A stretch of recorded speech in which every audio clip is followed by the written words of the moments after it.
El título del proyecto es si las células cancerígenas imitan a las células madre embrionarias para ser inmortales. Y bueno, la respuesta es evidentemente sí. Las células cancerígenas imitan a las células madre para ser inmortales.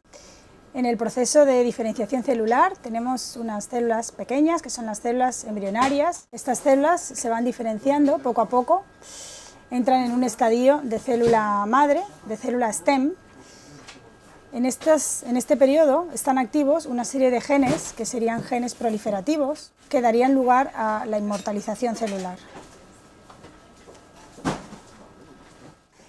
Y esto, durante un proceso de diferenciación, pues da lugar a una célula madura que, por ejemplo, podría convertirse en un adipocito. Esta célula es una célula que durante este proceso ha perdido ya sus características inmortales y es una célula mortal.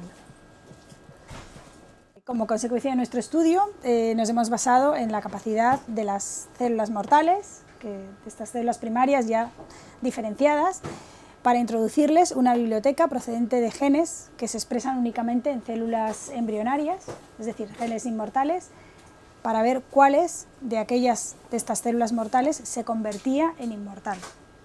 Y de estas hemos seleccionado aquellas que expresaban un gen, que es el gen CIRP.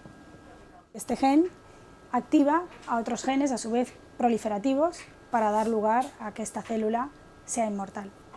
Como sabéis, los tumores se caracterizan igualmente porque son inmortales, al igual que las células embrionarias, y este gen, pues hemos sido los primeros en definir su función como una proteína muy proliferativa. De hecho, estaba sobreexpresada en la mayor parte de los tumores que hemos analizado versus tejidos normales. En esta diapositiva hemos estudiado dos pacientes y hemos comprobado que en el tumor se expresa la proteína CIRP versus tejido normal, donde apenas podemos apreciar su expresión. Es decir, que claramente demuestra que es una proteína que se activa en el tumor y no en el tejido normal. La importancia de esto es que inactivando el gen CIRP en aquellos tumores donde se sobreexpresa, pues podría dar lugar a aquella parada del crecimiento de esas células inmortales que lo están expresando.